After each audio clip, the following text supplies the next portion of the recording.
everyone, and welcome to a brand new episode of the JEDI Way here on the Outlaw Nation. I am the Outlaw John Rocha, also known as Rocha Fett, and I'm very excited to be diving into the world of Star Wars again with these two wonderful people. First of all, to my left, as I'm looking at it, but to my right, as you're probably looking at it, the great Laura Kelly. Laura, how are you? I'm doing amazing, John. Here in Chicago, here in the Midwest, we've had a lot of air quality issues. Thanks, Canada, for that. But we're on the mend here, so things are looking up. That's good. Blame Canada. And For also, I remember that hanging out with me just about 25 minutes down the road, the gentleman who is, of course, you guys know as the Smasher, and he's all dolled up or decked out rather in his LA Rams gear, even though we're weeks away from the season, for God's sakes. Kevin Smets, how are you? I don't know. We used the restroom before we started. I looked in the mirror and I was like, why do I look like I'm getting ready to tailgate at SoFi Stadium right now? Like, we're talking Rams, right? This is the Rams report, or is it Rams Star report? Wars? Yes. Okay. The Tatooine Rams. That's right. We're going back to Tatooine, much to Laura's chagrin. That would be a rough road schedule if you had to be a home schedule in the summer. Drinking beer, crazy. I'm happy. It's the end of the week. Let's talk some Star Wars. As long as we get to escape from what's going on in the world, we're good. Yeah. I mean, this is usually why Star Wars is something that we all love so much as we do, because it is a great place to escape to, and believing good can conquer over evil, and that there's more to explore in the world and experience and hang out with friends and go on these wonderful adventures. And today is no different. We're going to talk about some of the comments from Kathleen Kennedy about the world of Star Wars, both the future and the past of Star Wars being explored here, and some films that are coming up. We're also going to talk about the new episode that dropped of the Imagining episode. Am I saying that right? Oh, I'm sorry. It's the Disney Gallery, The Mandalorian Season 3. Easy for you to say, John. Easy for you to say. I apologize. But yeah, we're going to talk about all that was revealed in that hour-long episode that's up now on Disney Plus that you all should definitely watch. And if you have watched it, you're going to enjoy our conversation, I think. And we're going to talk a little bit more about revisiting The Mandalorian Season 3 as well. Maybe give our thoughts on what we think is going to happen in Season 4 of The Mandalorian. So there's more that we're going to talk about as well as we go along in this conversation, but we appreciate you all hanging out with us. Please remember to subscribe to the channel right now before we even start the show, and hit that bell button so you never miss when we're dropping new shows of the JEDI Way every 2 weeks here on the Outlaw Nation. Laura, please take it away. Where are we going first? Well, I think we're going to start with these comments that Kathleen Kennedy made recently. I believe this was at one of the Dial of Destiny premieres, but she was speaking with Games Radar when she brought up the Rey movie that's supposed to be coming out. I think that's supposed to be our next Star Wars film that's coming out. I think we recently learned that's supposed to be pushed back now to 2026. Yeah, it was 2025. So it's a ways off, but it's the closest thing we have to a Star Wars film in the works. But to get to her comments, she was talking about how, let's see, what's always great about Star Wars is it's a big galaxy, and we're coming off of what was a major war with the First Order. And now Rey has made a promise to Luke, and that's really the core of where we're going and what this story will be. And I think it offers a tremendous opportunity to introduce new characters and start with something fresh, because we culminated with what George Lucas was creating, and now we take all of that and move it to the next chapter. Yeah. Oh my gosh! Did you just say that they're moving on from George Lucas? That they're going to just leave George Lucas in the dust? That is horrible, Laura. Horrible. Oh my gosh, it's Disney is doing everything they can to destroy the good name of Star Wars that I grew up with. Just kidding. I cannot believe that quote has been misconstrued by that. That quote you just read to me, Laura, makes me excited for the future. Yeah. Keep going, Kevin. Keep going. Yeah. Keep going. No, keep going. I didn't mean to interrupt. I got real angry about that. No, you didn't interrupt. You're totally right. I mean, it's amazing how a very innocent sentence like this, in that we culminated with what George was creating and so on, can be taken so far out of context from some of these basement-dwelling keyboard jockey incels. Excuse me, fans. These fans. Wow. So this is how you know that we're in a little bit of a news rut, fans, because this is what we have to talk about, and this is what all these people have to do to get their clicks on the internet, is they need to pull up quotes like this and react big to them for all of their little clickbait. To give a little context, that one quote about George Lucas was I think highlighted by more than one fairly prominent voices in the Star Wars community. Some of them could be considered toxic. That, like, we're saying that, like, they're totally ditching what George Lucas is trying to do. And when you spread that negative narrative, when you spread that rhetoric, it's so negative for the whole community, because then people will only read that headline, which, of course, when I first read the headline, I'm like, what? She did not say that. Let me see. And then once you do a little research, you realize they're not saying that. But people that don't do the research and click in are going to look at that, and then they're going to boycott the next Star Wars, have the next version of The Flash on our hands where no one goes to see the movie, and just kill there's room at the top for everyone. That's what I'll say. I don't understand anger like this because it's so exhausting. Let me tell you, as you get older, being this angry about something like this is so exhausting. And it's even more exhausting when you waste your energy by purposely misconstruing what Kathleen was saying here. And look, George sold it. So we have moved on from George's situation. George has no influence. George isn't on the set with everything and saying, do this, don't do that, do this. Or why would he have sold it?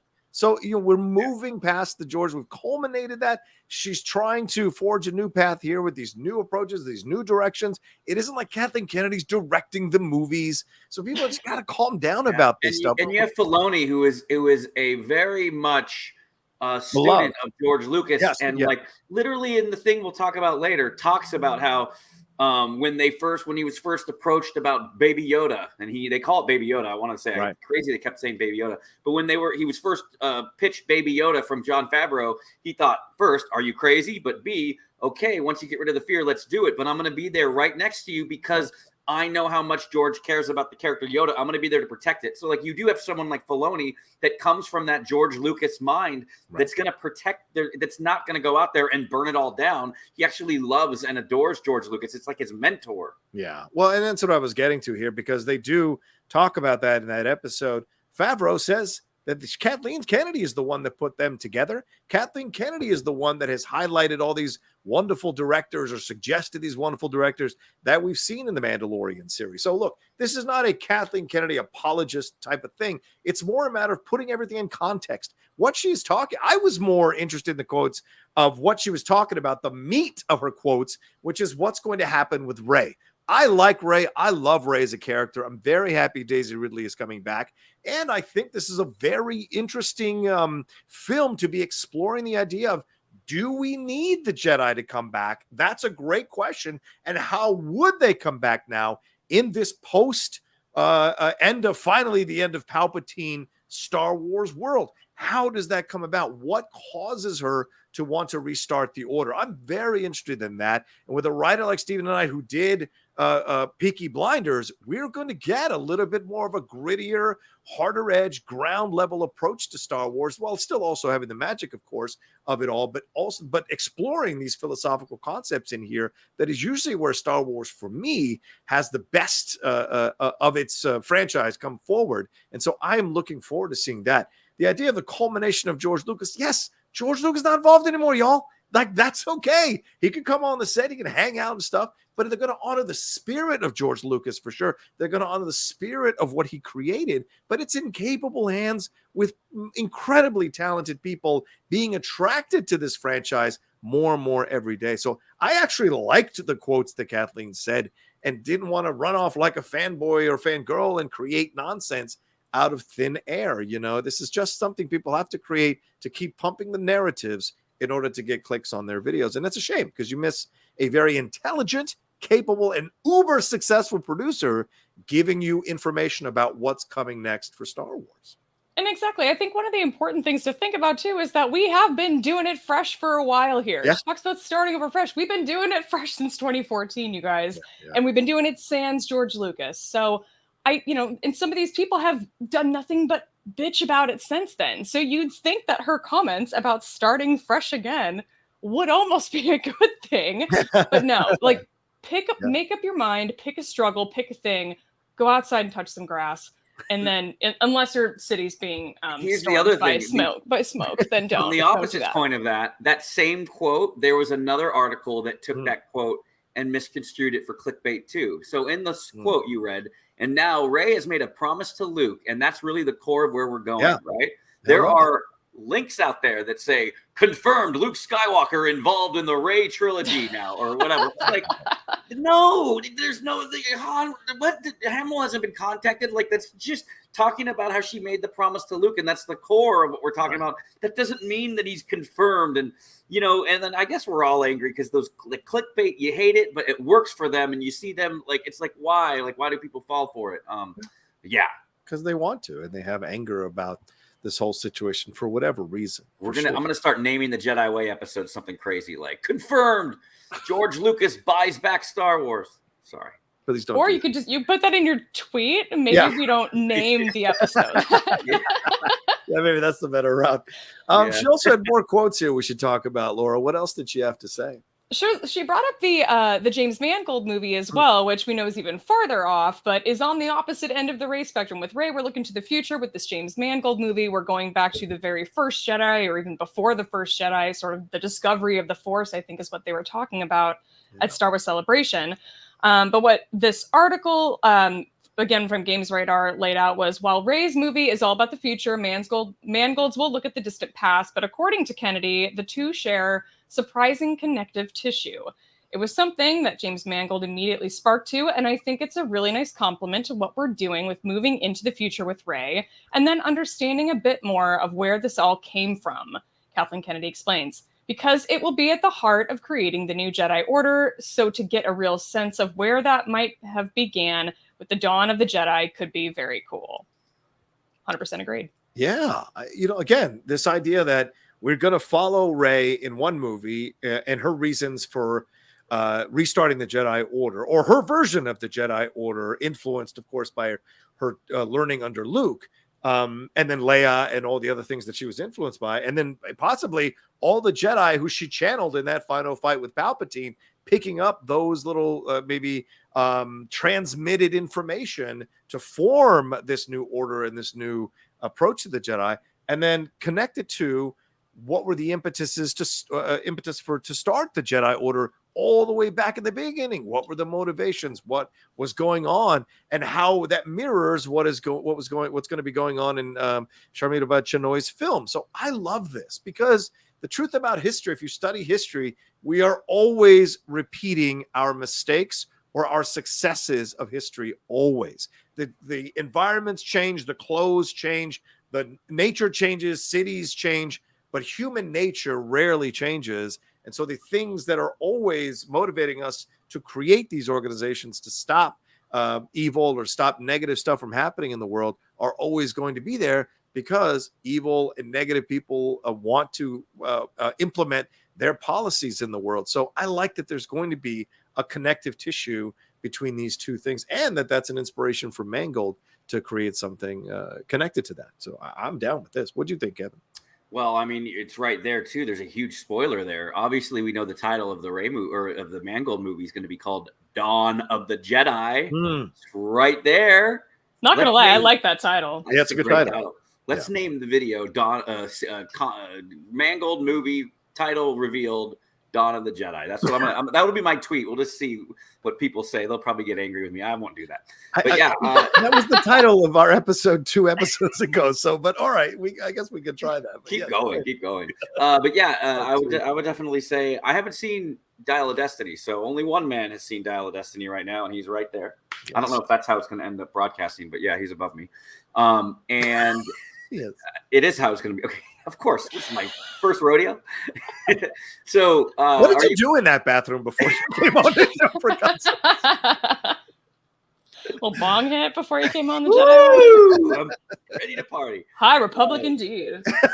I do want to ask you real quick: are you more or less excited after seeing Dial of Destiny? And speak to the fans as if they hadn't seen your out of the theater reaction. Are you more or less excited about Dawn of the Jedi? After having seen Dial of Destiny, I'm very excited. I'll be honest, because I mean, Logan is just it's my favorite superhero film. Period, bar none. It will not be beat in my mind. That Top film 3 for me. speaks volumes to me on so many levels. I have it sitting next to me right now over here on the shelf. It's never far away from me. I love that movie. And then seeing what he was able to create in the construct of an Indiana Jones movie which I thoroughly enjoyed. And yes, does it take some chances? Does it take some swings? Sure. But to me, the swings worked for almost the majority of the movie. So for a majority of the movie, not maybe 100%, but certainly a majority of the movie. And I was just thoroughly entertained. So here he is directing a very hard-edged film like Logan that explores confronting the end and what that means to you and the mistakes and the errors of your past. And here's a film about an older man, but also with a joy and a fun and a old school 1980s vibe to it that evokes the best of Raiders or the best of Last Crusade, because I'm not a Temple of Doom person. And it gets the point across. So I think he's a fantastic director who understands what the fans want to see. Maybe not the critics, but certainly what the fans want to see from their franchises. And I'm very excited to see what he's going to create here with this movie that he's doing for Star Wars. It's interesting. He's done these films about the endings of characters. Yeah, right. Things that he's about to go and do the beginnings. So that makes me excited too. Right. What do you think of these quotes? What do you think of these comments here, Laura? Well, one of them that particularly stuck out to me was this part about, these two movies sharing surprising connective tissue. I'm very curious as to what that means and how that's going to play out. I mean, like my mind goes to like those books that Luke had that Rey then took. Oh yeah, like, who in Star Wars is like using paper for anything at any point? I'm like, if we're going back in time to whenever James Mangold's movie is set, like, paper was maybe the thing back then, and that's maybe that's where some of the connective tissue comes from, is from some of those texts, and we'll get to maybe learn a little bit more about those. Yeah, and don't forget, I mean, the Jedi are based on the samurai stuff, right? And of course, and I know there's westerns involved. Don't get mad again, but the samurai stuff. So, so the idea of having texts that influence and teach generation to generation, that is also connected to the samurai order. So that could be something that evokes still the spirit with which George Lucas started Star Wars, or was influenced to create Star Wars, because, of course, Hidden Fortress is Akira Kurosawa, a samurai film. So it has that vibe to it and that element to it. So that's why I think the first quote you read is a very easy, obvious quote that was about moving forward. And this second quote is about showing how they're going to still be talking about all the stuff that George created, just adding more layers and elements to it. And I'm looking forward to it. Yeah.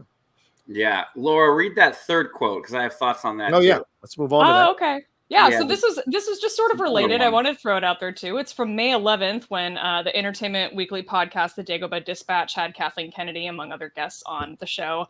And one of the quotes she had there was, "We've been talking a lot about going well into the past, and one of the things that's really knitting all of this together, obviously, are the Jedi. What happened with the Jedi over time, much like history? How did the Jedi evolve? They were wiped out in Order 66 and then gradually have been coming back. The question that we're going to ask with the new Jedi Order and with Rey is, does the galaxy need them anymore? And do they want to come back?" Do they want them back? Yeah. So do they want them back? Quote first came out, again, more clickbait. I don't want to talk about that more or less. I want to talk more about the quote. But a lot of the clickbait was, man, Kathleen Kennedy hates the Jedi. Look what she did to Luke. Now she's talking about, like, does the galaxy need them anymore? Let me tell you something, by the way. If I was Joe Blow, just regular citizen living on Tatooine, rooting on my Tatooine Rams, and I'm an old man that have seen now 2 or 3 wars, and half of them were because some Jedi turned bad and turned it. Like, yeah, I think maybe the public sentiment about the Jedi would be like, no, the last time we had a Death Star and planets were getting blown up, then you finally took care of that, and then another bad Jedi went bad, and then this guy was blowing up whole systems. So maybe we need to stop with the Jedi and just continue on without the Jedi. So I get the concept of, like, and that might be a fun concept, by the way, of what happens with public sentiment, because let's be honest, the sins that they have committed, and it's not just necessarily sins, but they're mistakes. Even Luke talks about it in The Last Jedi, about, like, it's their own hubris that brought about the rise of Darth Sidious right from under their nose, right? And the Darth Vader was under the training of a Jedi Knight. So, like, I imagine if there was, space CNN out there, you know what I mean? Like, they probably have a lot of pundits that are like, dude, again with the Jedi? No, Rey, please stay home. Let's end it, right? Like, because every time you have a Jedi, someone turns bad, and then all of hell breaks loose, Well, and John already brought it up, of history repeating itself, and I think that's a really interesting concept that that could potentially be explored in something like this if they can find that history. One of the most interesting things I think about the Star Wars universe is how quickly history is wiped out completely, and how far the Jedi were removed from history in just the 20-year period that they were gone after Order 66. So how much information are they really going to be able to find? How are they going to find it? Is that going to be part of the journey? These are all questions I think would be really interesting to explore. She also references the term New Jedi Order. Again, another good title potential for that film. John, what do you think? That's our next title. I love these quotes from her, because we are now in a state in our world. No matter what side of the fence you're on, we are questioning institutions in ways that we haven't done fully since the 1970s. And I think that's what is being taken advantage of here. And I think what she's talking about is this idea that people have that Jedi must always be good, never question the Jedi. I mean, Ahsoka Tano, who people with the same mouth love, then say the Jedi can't be questioned, is just mind-blowing to me, because we have numerous examples of well-meaning organizations that mess up because they get too full of themselves. They lose their way. Natural ego comes into play. And yes, majority of the Jedi that we've focused on are humans, so I can just connect that to humans. But of course, multiple species have been Jedi. And so we've seen that happen, though, through the course and the history of Star Wars, in the books that are canon and not canon. We've seen the issues. We've seen Jedi turn into Siths. We've seen them go evil. We've seen Siths become Jedi. So we've seen this. This is a malleable, amorphous, changing thing that is always, like in real life, changing with the times, adapting to the times and the requirements of what's necessary. So I love these last two lines where she says, does the galaxy need them anymore? And most importantly, does the galaxy want them back? And I think that's great, because remember that book Bloodlines, Leia is running for political office, and they find out that Vader is her dad. Yeah. Now, does the galaxy want her to? So these are these questions that I think are really important. And the Jedi, for all their well-meaning intentions, have made some mistakes. I think of the sisters there talking to Ahsoka going, yeah, you guys are fighting your highfalutin philosophical fights up there. We're just trying to scrounge food to eat. So do we want to open the door to the Jedi all over again? So yeah, of course, from us on the outside, we can look at it like, well, they're for good. But for the world of Star Wars, these characters may not always see the Jedi as good, may see the Jedi as an inconvenience, even though they're supposed to be good people. And some people may even have been subjected, as we saw in the Tales of the Jedi, seeing Dooku get further and further away from the Jedi Credo and turning to the dark side, subjected to Jedis who've turned to the dark side. So this idea that it can't be questioned, or you shouldn't even remotely consider whether the Jedi would be necessary, I think is ridiculous. I'm a person who loves to question everything, and everything should always be questioned all the time to make sure it's doing the right thing. So I love this. It's a very adult, a very mature approach to Star Wars, and I personally like it. And we know that Kathleen's not going to lose the Ewok aspect of it all, but still want to tell these more mature themes and these more adult stories. So I got no problem with this at all. Yeah, a lot of real world elements you can tie into that, I think. Kevin, anybody have any final thoughts on this, on Order 66 and the Jedi returning and Kathleen Kennedy's comments here, or should we move on? I'm a proud supporter of Order 66. None of these Jedi need to be messing up my world. I'm here in Tatooine enjoying my life, and I don't need another Jedi turning bad. I say Order 66 with the whole lot of them. There we go. Peacekeepers my ass. Thank you, caller. But would they? Let me ask you guys something. And Laura, Goody first. Do you think? And this is another way that the internet will go crazy. Do you think that they will find a new name for the Jedi? Will Rey create a new name for the Jedi? Remember, it's the last Jedi. So will Rey create a new name that they will be called instead of Jedi? Yeah, and then the internet will explode and all servers will die on the planet that one day. So probably. It's a great way to sell new merchandise, Laura. Do you think they would dare? It's a rebrand. Yeah. It's a rebranding. And I mean, who doesn't love a good refresh, a good rebrand? What's the name? Everyone's already loved that word refresh that Kathleen Kennedy's been using. So yeah, that's an interesting question, I think. Because I mean, there's obviously so much history that comes along with the Jedi. I mean, even going back to the High Republic, which isn't that far in comparison to where James Mangold's going to be taking his film allegedly. There's people questioning things there, and there's anti-Jedi sentiment even back then. So there's definitely an argument to be made that maybe they do need a rebrand, and if that comes with a new name, maybe it'll work. Maybe things will change. Rename this show too. Then it can't be called the Jedi Way anymore. That's called the Rey Way. It'll be called Rayjas. Oh no, Rayjas. The internet will love that. Yeah, you name it after Rey. Well, I mean, Ray's like, you know what? I've decided to rename the Jedi and just call them Rayjais, based on my name, Rayjai. Well, Kevin, I mean, look, Way. You're wearing the logo and the outfit of a team that has jumped to multiple cities. Remind me. I'm just saying, it still stayed the Rams, but I'm a fan of a team that used to be called the Washington Redskins, and it's now, and it was the Washington football team and the Washington Commanders. The history is still there, even if the name has changed. So would they risk this kind of, because I would so appreciate the gutsiness of making that decision, but do you think it's a line too far, the sacrilege that some fans might feel about this? Do you think Kathleen would not take that chance? You know how you said we're too old to be getting mad about things? Like, I'm also too old to like deal with that. So I would vote no, because I just too old to deal with the repercussions of all that. But I agree with you, John. I think it would be a really ballsy move. I always respect big swings like that, but you know, the last time someone made big swings, it's like basically when we were talking about, well, one of the times is when how far removed Lucas made episode 1 look from A New Hope, and everybody hated on it. And that's why The Force Awakens looks more like A New Hope than ever. Right. So, well, and this is my confusion when it comes to Star Wars. There's so many fans who loved The Last Jedi because it took these big swings. Yeah.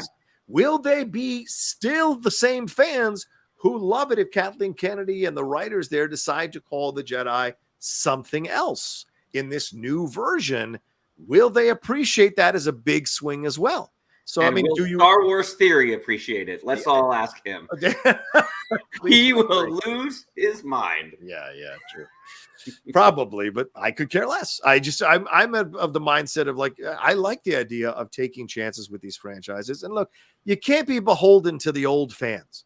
New generations are coming in. I think you can respect and appreciate the old fans, and certainly do things that touch base with the old fans. But new fans are coming every day. And I think that's what at the heart of what a lot of people's issues are with Star Wars moving in this direction, because they feel like their fandom is being left behind. So they want to rage about it, because it's more of a reminder that the world is moving on, bro. And it's not about you anymore.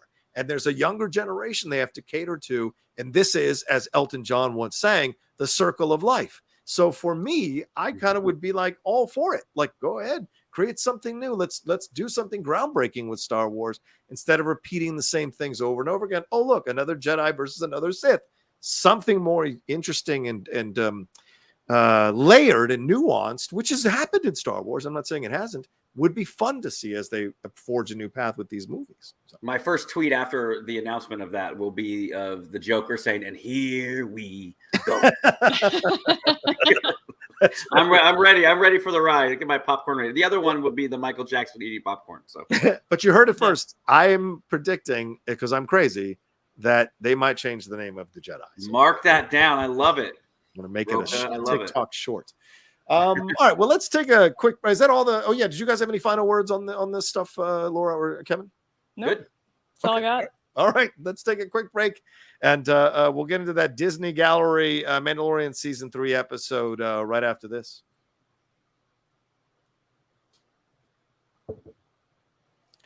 All right, y'all. Let's get into this thing. Laura, what a fascinating episode. Tell us all about it. Well, I really enjoyed this to the point where I just wish there were more of them. Remember in season 1 where they had like 8 episodes? Yeah, it was like 8 episodes. That was so much better. That was so nice. Now, one thing I did realize, because one of the things that they didn't do in this this hour-long special was those actor roundtables and the director roundtables, and I really missed that. Yeah. But I realized after the fact, I was like, ooh, that was a COVID thing. They're all in masks like the entire time. That was that was definitely a product of COVID, unfortunately. So hopefully, as we move into season 4 someday, they'll maybe bring that back with the season 4 Disney Gallery. But there were so many different components of this episode. They squeezed a lot into this 60-minute episode. A lot of different segments here. They talked about the different directors, the new directors they brought in this season. They talked a lot about the story, a lot about how this was a lot about Bo-Katan's journey this season. It wasn't just about Din Djarin. She's sort of in, I think it was Rick Famuyiwa that said that she's also the titular Mandalorian of season 3. We saw Mandalore, we saw Coruscant, we had a lot of different relationships to explore in this season. So I'm kind of curious what things stuck out for you. We'll start with you, Kevin. What components of this 60-minute episode stuck out for you? What did you enjoy the most? And what are you hoping that we'll maybe get in the future? I loved hearing. Thank you. I loved hearing about Doug Chang. Like hearing from him, that was cool. Like of all about the old, like the opera, and how he was very precise about how the last time you saw him was Anakin running up the stairs, and now they have them walking down the stairs. And I just think that like level, it reminds me of fellow Scoundrels Inc. member Brandon Hanna ran camera for Geeks of Color on the red carpet for the Mando premiere, and he actually got to ask Doug Chang a question. And he said, I loved how the N1 Starfighter was there. This is right before the Keller and Beck episode aired. And he's like, is there going to be anything else from like episode 1 or the prequels designs that are going to make its way into the show? And he kind of gave a cheeky smile. And he's like, oh, if I said anything, it would probably be a spoiler. And like 2 episodes later, you have potentially what was like the Naboo, like the Queens or Jar Jar's, let's say, the Naboo starship and the Opera House. So I thought it was cool, like hearing him talk about it, because he was actually really friendly on the red carpet to Brandon. And I thought that was cool. And I also, the one revelation was, I don't know if maybe I'm a mark, that's a wrestling term for I believe it, but I didn't see the volume in any of those finale scenes that they were shooting. Am I wrong into thinking that a lot of that was set, or was the volume so good that I wasn't picking up on it? And I mean the area where like they're having the final showdown with under the tie hanger. Do you know if that was like in the volume? Because it looked to me like I saw a couple shots of blue screen, and then I saw lots of like practical effects of brick, and I'm like, or of rock, and I'm like, am I missing that, or is this like not the volume? Because like that whole finale like looked great. Yeah. So I love that. And then I love just seeing Filoni and Favreau talk.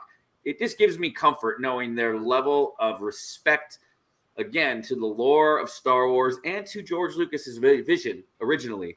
That just gives me hope. And like, not hope, because I don't need hope. I've been loving it. But it just gives me comfort knowing like I believe that it's in good hands. And so, yeah, I'm with you. I missed the roundtables out of it, but I thought the overall hour was like great in its presentation. I would have wanted a little more Keller and Beck. I thought that would have been cool to like dive into, but that was kind of quick, like really quick.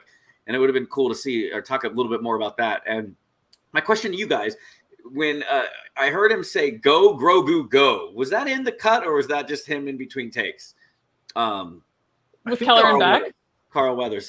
He shouts, "Go Grogu, go!" And it looked like they were recording. I'm like, was that for an episode that I missed, or was he just doing that between takes? So I think that was just between takes. I actually wondered that same thing, because it did kind of look like the way that it was, that particular shot was in this special. It looked like something that could have actually been in the show.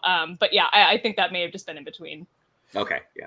And the last thing is that asking the directors what genre, like. I forgot again. The names escape me right now, and I apologize. But one of the directors talked about how going into the episode, Favreau and Filoni were like, "All right, what kind of genre do you see this being into this movie?" And he said it was like Hitchcock, right? But I love that, because that means every episode can feel like something different, and that's okay, So that was a really cool quote too, that like makes me excited for future seasons, because like they are willing to like, and Rebels did a lot of that too. Rebels had a full-on Jaws homage episode when they're hunting that thing under the dune, like under the dirt or whatever. Like it was a full Jaws, down to the very soundtrack of the music when they're catching it and it's pulling the whole ship. Like, so I love when they do homage episodes like that. And so it's cool that they were like, hey, what kind of genre do you want to play with in that? Because that Star Wars doesn't need to all be space opera. It could be like Andor. It could be fun and exciting. It can be like the prequels, or it can be like a Western or samurai movie. So that was really cool too. Yeah, there was a whole Clone Wars episode that was Godzilla. So that was the fact that they bring all of these different genres into Star Wars is always a lot of fun. That was Lee Isaac Chung that directed Minari. Gotcha. And his whole story of how he came to be part of season 3 of Mandalorian was so cool. He watched the show and liked it and told his agent, and the agent somehow got in touch with Jon Favreau, and that's how he got an invite to come direct this season, which is fantastic. Yeah, there was 3 or 4 things that stood out. Certainly the director stuff with Lee Isaac Chung and Rachel Morrison and Rick Famuyiwa talking about how much more they did or he did on this season, and how they explored, and Peter Ramsey, especially from Into the Spider-Verse, him coming in talking about what he was able to do as a director. So it was great to hear that. And yeah, you're right to bring that up, Kevin. That surprised me too, because I don't think I've ever heard that or even processed that in my mind, that hey, here's a great way to enter Star Wars or something like The Mandalorian. Have a genre that you want to direct this episode in. And him talking about Hitchcock, it made me want to go and rewatch the episode now, because it wasn't one of my favorite ones from the season. Maybe rewatch it through that Hitchcockian lens and prism and see if I get a little bit more of what he was going for there in that episode too. Because certainly that ending is one of the darkest endings of any episode of Star Wars or movie of Star Wars that we've ever seen, when she turns that thing up and wipes his mind like crazy, you know. Bryce Dallas Howard talking about her experiences and what she was going for here, how she was handed Lizzo and Jack Black and they were already cast, and Christopher Lloyd, and they're like, make it work, Bryce, make it work. So I thought that was really funny to hear her points of views. But, you know, she's so smart learning about Star Wars. You're like, okay, let's go. Let's go. Give her a movie already. Let's go. So I'm going to be real curious to see if these directors are in essence in a bit of a boot camp for Star Wars, to see if down the road they're going to want to direct some movies. Because I would love to see a Rachel Morrison full feature film, a Rick Famuyiwa full feature film. Deborah Chow obviously had her series. Would have been interesting to see what she can do with a full feature film as well. And Peter Ramsey, and especially number 1, Carl Weathers. I mean, that Carl is beyond the due date to get a feature film for Star Wars down the road. So either do a TV film on Disney Plus or a full feature, but Carl is more than earned his opportunity. He is humble as hell. I love his philosophy. If you follow him on social media, the man is incredible and inspirational follow on social media. And to hear him say, I wake up with the mantra now when I go to set, what am I going to learn today? Not what can I tell these people to do, or what's going to frustrate me, or what am I going to be upset about? It's what am I going to learn today? And that's such a positive approach to something like this that I think bears out in the incredible episodes that he directs. I loved hearing about Phil Tippett's collaboration with all of this, which was so great, because of course there's been a lot of controversy about AI and that Marvel intro and what have you. And a lot of the counters have been like, well, how many of you were complaining when Phil Tippett was essentially moved out of a job the second they showed that Tyrannosaurus Rex in Jurassic Park, which he himself said, well, we're done, we're over. And so like the idea of having him be a part of this with real effects and practical effects, I thought that was great, which I didn't know he was involved in it. So that made me more wanting to go back and rewatch the season and see the Phil Tippett parts of this. I love that they revealed that they used that nuclear Trinity site as the inspiration for the look of Mandalore after the Empire has bombed it to pieces. So that was really cool to see. And I love the idea of the helmets when they were talking about how the production designer said to them, hey, make these helmets reflect what this character, tell a story about this particular Mandalorian with their helmet. And that is the kind of ownership that you can give to people who are not head of the department, but who can have a little thing of their own to create that puts their stamp in a Star Wars project. And I thought that was great to be around, or to hear rather. And the final thing is, where are they getting these fucking Star Wars shirts? Because they're awesome, and I need to purchase about 5 or 6 of those shirts. And I looked all around the internet for about an hour for these shirts. They're not on Heroes and Villains or anywhere else. And so I've got to find where these shirts are, because they are high quality, great design shirts that they are all wearing, which I thought was fantastic. Lucasfilm store in San Francisco. Okay, and then I'm going to take a flight up there and buy them, and then the Grogu stuff, seeing all the different people involved with creating Grogu, which I thought was great to see as well. Yeah, I wanted to get into some of the tech of this. I mean, we've got the Grogu puppet that they are talking about how they're improving it every single season, and I mean, they're not kidding. The way that this thing can move, where they have him in like in the IG mech suit, and how they have the actual like handles in the mech suit that are supposed to be steering the droid moving. They're like the puppeteers are the ones controlling it, but it looks like Grogu is actually moving it with his little hands. It's just. It's so incredible. I mean, the whole droid scene on Plaisir 15 set a record for the most droids in any given scene in any Star Wars project. Is really remarkable. You had different puppeteers working 2 to 3, if not more, droids at any given time, moving as this camera moved through the scene. They're moving to the different puppets. It's just, it was really, really remarkable to see. I think I could have watched an entire episode. They could have done a whole episode on just droids and puppets and Grogu, and Werner Herzog telling them to believe in the puppet and to not go to CGI with Grogu. Trust in the puppet. No, believe in the puppet. No. I think I want to put that. I want that to be a canvas poster that I can hang on my wall, the picture of Werner Herzog from the first season of Mandalorian and the quote saying, no, believe in the puppet. I mean, that's, it's great. Amazing.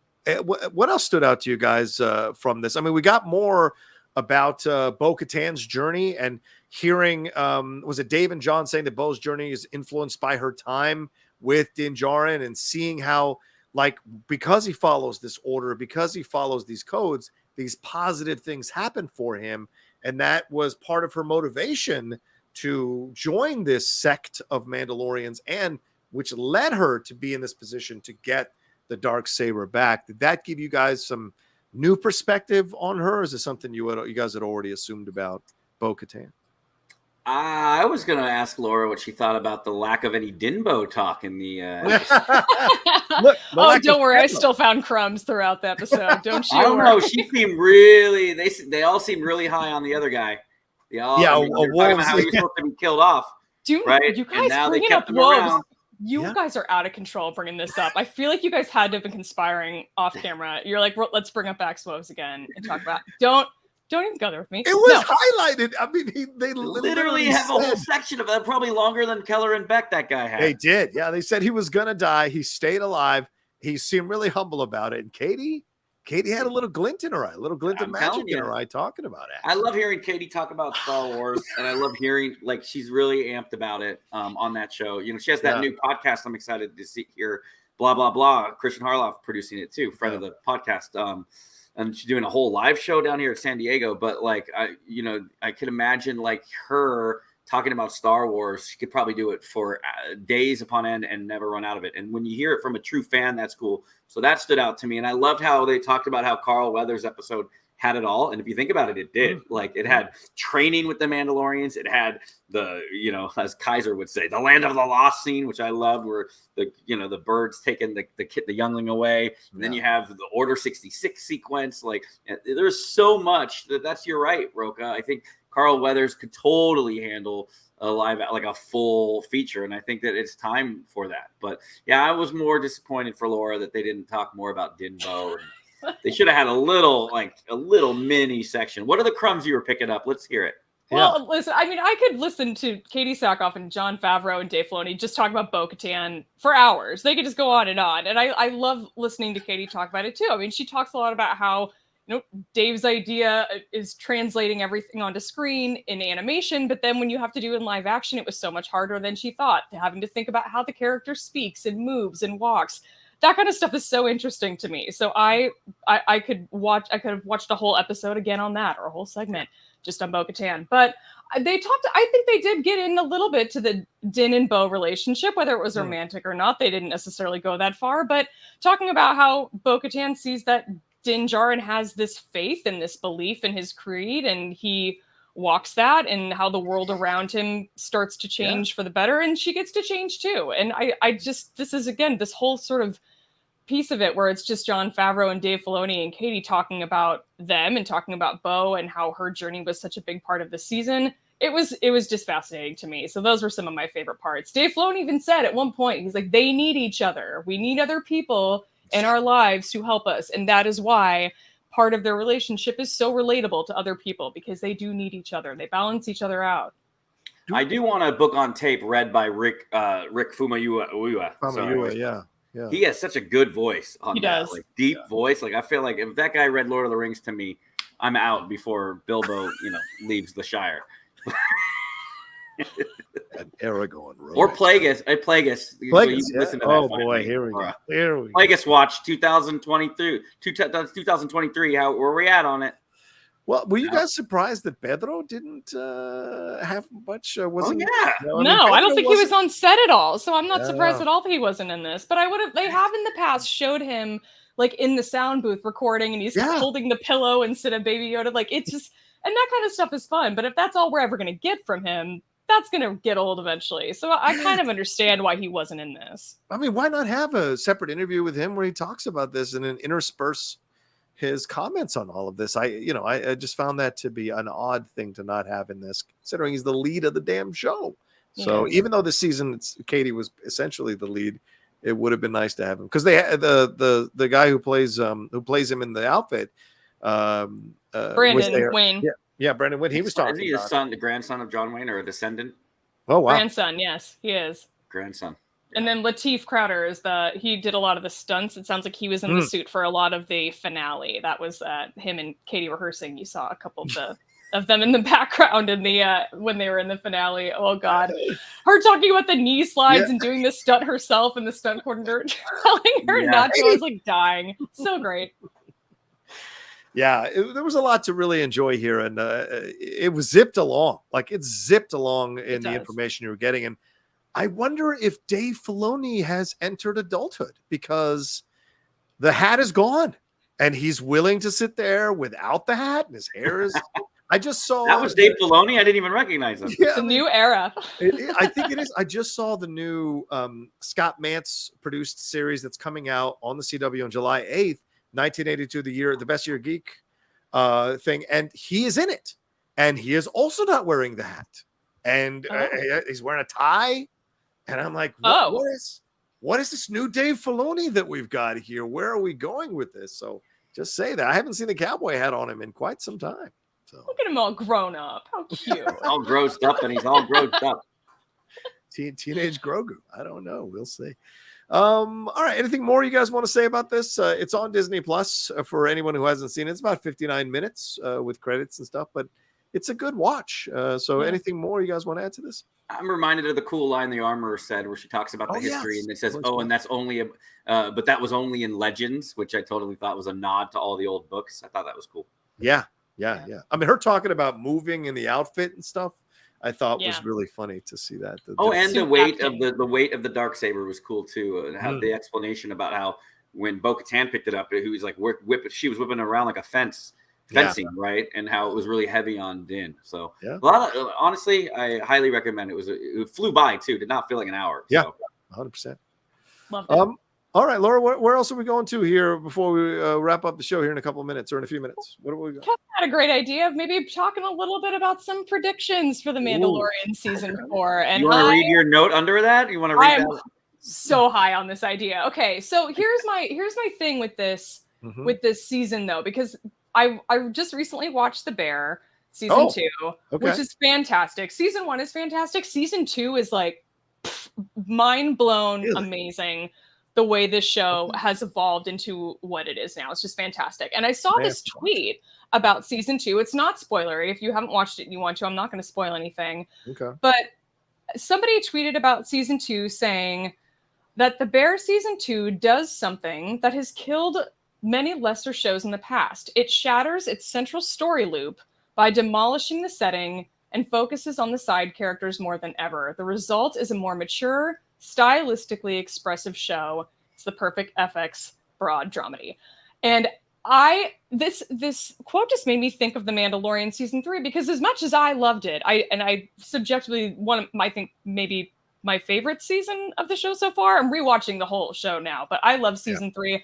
But I know a lot of people didn't, and I understand why a lot of people didn't. I fully acknowledge that that's valid. But I think when I think about this, and I think about how I just watched The Bear, and then I think about this tweet, I kind of think that this show, despite that it has different audiences, different show entirely, different network, different everything, But this show succeeded, I think, in that mission, where I think The Mandalorian season 3 failed in some ways.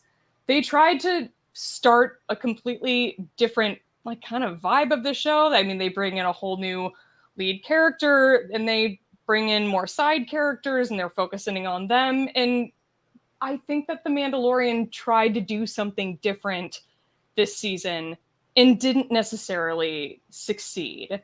And I'm kind of curious what you guys think of this, because I know, at least with you, John, that you weren't as big a fan of this season as I was. Yeah. And Kevin, I'm not sure where you land with it. So is this something that, I mean, is it just because I watch both of these things close together that I'm relating this? But is there any connection here that you're seeing with this? Well, I'll say this. I am 4 episodes, or I've seen the first 6 episodes, and I know we shouldn't bring up the other franchise, but I'm going to bring up in this context of Strange New Worlds, Star Trek, and they're doing the exact same thing. Every episode is focusing on the other characters besides Anson Mount, and that is a fascinating decision to make. Certainly, if Anson is still making the money that he's making, what a great job. 5 minutes and then I'm out for every episode. But it's allowing the show to expand and breathe naturally and allowing us to care for the characters so that when Anson Mount shows back up again as Captain Pike, there's a much more fuller appreciation of the interactions that are going on. So I think you have to have that intention from the beginning, Laura. And I don't know that season 3 of The Mandalorian did. And it feels like because of what happened in Book of Boba Fett, having those 2 Mandalorian episodes in there, feeding into season 3 and so many people being upset that they had to watch another series in order to appreciate The Mandalorian and what was going on, I think that already put them behind the 8 ball and it led to an uneven season. I think if they wanted to do that in season 4, which may be where they want to go, then I think there's a way to do that that'll be much more enriching. But you've got to have that focus from the beginning. And I'm not sure that they did necessarily when they were constructing season 3, because I wonder if those 2 episodes from Book of Boba Fett were supposed to be in season 3 in some manner or form. So I just think it's about intention and making it work. And I've got to watch The Bear. I've never seen The Bear, so I've got to jump into it because everyone is talking about how great season 2 is, and I want to see if that bears it out. Kevin, what do you think about this? Yeah, I want to see Bear too. We're watching Ozark right now, so we just finished the first season. Nice. Fantastic. So yeah, I mean, I'm all for like building up side characters. I think it's like in a larger sense, like in the movies, like Marvel did it right at first when they built out all the solo films first before the first Avengers. So then when you saw the Avengers, like you say, John, like you appreciate it so much more when they're all together. Like, oh my God, like they're all together. And of course, that was a big first in cinema history too, really merging franchises together. Right. But like DC did it the opposite way, where I think that they tried to rush it, and that's why they did Man of Steel, which I loved. But then when they were trying to rush with Batman versus Superman, and then they didn't have a Batman solo film, and like all of a sudden it was Justice League, and you were supposed to care about everybody at the same time, and you really didn't as much. So I think it's a valiant effort. I also preferred the earlier seasons of Mandalorian, the third one, but my measuring stick is still, I liked all of them. It's just you got to pick an order of them, right? So it's not like I didn't like the third one. So because I don't know the Bear, so I haven't seen the Bear yet. Can't speak too much on that. Laura, I'm curious what you think. Like, do you feel that season 3 failed in that terms, or are you saying it because it gives you hope for maybe season 4? Well, it was kind of bringing me to the topic of season 4, where I think season 4 needs a reset. I think that's kind of where they're going to be going. That's sort of my prediction, is that they're going to be hitting the reset button and kind of going back to a mission of the week formula. But I wasn't really talking specifically about the Bear. I was trying to get into like this comment of like the show changed what it was, evolved into a more mature sort of style, and it evolved and it succeeded in that. And I kind of think that's what The Mandalorian tried to do, and it didn't necessarily succeed in that. And I don't know exactly what all the factors were that led up to that. Personally, I think the show needs a writer's room. I don't love that it's just usually 1 or 2 writers per episode, usually Jon Favreau writing every episode. I think that it could benefit from more input personally. And I want the show to be able to evolve and mature. And I question if it can, if we've got the creative team that we have. behind it, just letting Jon Favreau write every single episode. So I think when it comes to season 4 and going back to sort of what the formula that we had in season 1, where we're doing more of a mission of the week, I think could be valuable for the show and work in its favor. And maybe we end up with a better product than we did ultimately than season 3, or at least maybe more people will seem to enjoy it as much as I enjoyed season 3. There you go. Well, Favreau kind of alluded to that in the documentary or in that episode when he said, like, people thought that Din was heading towards becoming the leader of Mandalore and doing these kinds of things, but that's not really where he was going to go. And I hope, he said, we had laid the clues that he wasn't going to go in that direction, that he's very much contented to be with Grogu, to be this kind of father figure, to carry out these bounties and do the job that he's doing. So now that they've kind of, in essence, wrapped up the Mandalore side of things with putting Bo-Katan in charge and giving her the Darksaber, or smashing it rather, as Grief Karga did, or Giancarlo Esposito did, now they can open the door to go back to what made people fall in love with The Mandalorian in season 1. So Laura, what you're suggesting, I would be 100% on board. Let's introduce some fun new characters that he discovers along the way on these adventures that I think will be fun. And in essence, make the show, how can I call it, singular or not connected necessarily to the more episodic. Right, more episodic, because they made it so connected to the mythology of all this stuff from Clone Wars and the larger stories of Star Wars that actually, let's kind of pare it down now and just make it about getting retouching or touching back in with the Mandalore and reconnecting with him and seeing where he goes on these missions. I think you're right. I think that would be a smart move to do in season 4. Then you get in the season. I agree. Go back to 4 a little bit. And then if you want, you can end the season at the very end of the season with an after credit scene or something where, the equivalent of Nick Fury showing up saying, or Bo-Katan saying, okay, we need your help. And that sets up the Filoni Avengers movie, basically. Right. So, to head off with. Yeah, so you meet new people for season 4. You'll meet some new characters that you're going to come to love in season 4. Maybe 2 or 3 brand new ones that you love. So then by the time Bo-Katan and everyone shows up at the end with Boba Fett, and they're like, oh my God, Thrawn's at it, and here's Ahsoka, and now you have these 3 or 4 new characters you introduced in season 4 that you get to see mix up with the characters that you loved in season 1 through 3. I'm getting goosebumps just thinking about it. Wow, love it. Whose bloody hero cards is he going to throw on the table to make sure they all come together? Who is the Coulson that's going to be die? Who's going to be the Coulson? It's going to be Din. Chopper? No. All right. Din. Anyway, no. Din's Dunzo. Din. Oh my God. Din is Dunzo in Filoni movie. I call. They're going to kill someone big. It's going to be Din. You think they'll kill the Mandalorian? Din Djarin, yes. So then Grogu can be off with us. With Rey in the sequel movies or whatever. Oh my God! No, he'll be with Bo. She's got the Darksaber Kyber crystal. I bet she gives it to him. I bet he builds his little. I like that idea too. Wow, incredible. All right. Anything more to say on that? I think we're good to wrap up, right, guys? Yeah. All right. Yeah, let's do it.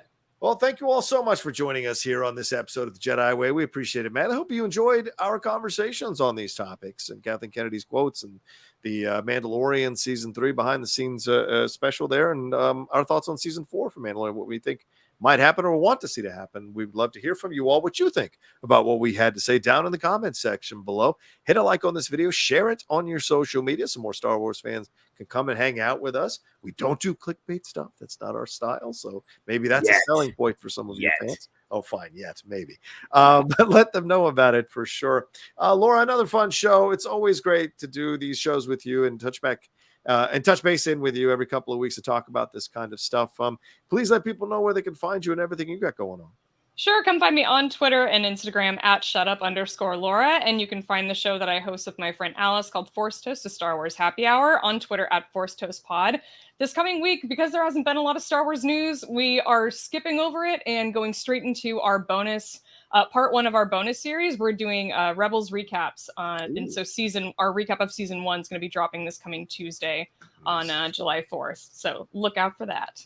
Have you gotten the audiobook yet? The new Star Wars audiobook or the link to it? Oh my God. Star Wars Inquisitor, Rise of the Red Blade by Delilah Dawson. You guys, Pre-order the audiobook. If you're into audiobooks, pre-order it now. The actress that narrates it is the same actress who played Ada Forte in the Battle of Jeddah audio drama. Ooh. I don't know anything else that she's been in. She had a small role in House of Cards, and I don't have her name in front of me, but she's fantastic. Yeah. She's so good, and I am breezing. I'm going through the book so quickly because I'm just head over heels. So I'm looking forward to getting through it again a second time and hopefully doing a more thorough review once I'm allowed to speak more about it. Yeah, I got the audio files too, and I can't wait to dive in for sure.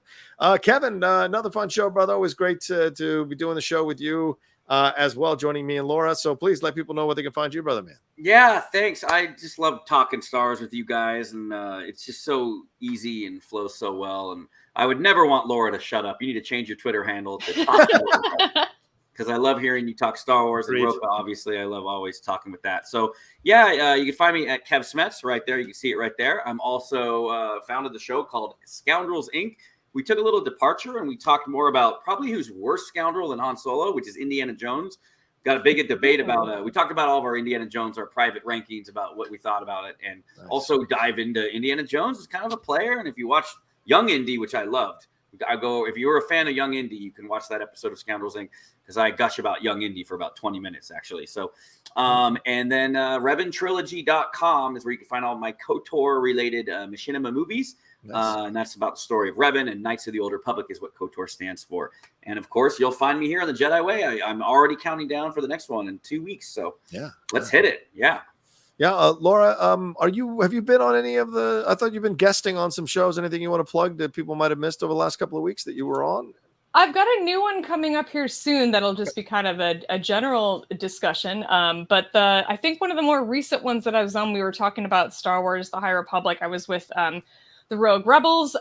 We talked about the final book of Phase 2 of The High Republic, which is a young adult novel by Kevin Scott called The Path of Vengeance. That kind of somersaulted into a whole discussion about season 2. So yeah, you can find the link to that on my Twitter feed. But if you also just find Rogue Rebels Fam on Twitter, he's got the link in his feed too. There you go. So always want to promote you guys and the work you all are doing for sure here on the show. All right, you guys are the best. Thanks so much. You know where to follow me. It's on the screen. And we'll talk to you next time with another brand new episode of the Jedi Way here on the Outlaw Nation. Laura, what do we have to tell them before we get out of here? Until next time, remember, your focus determines your reality.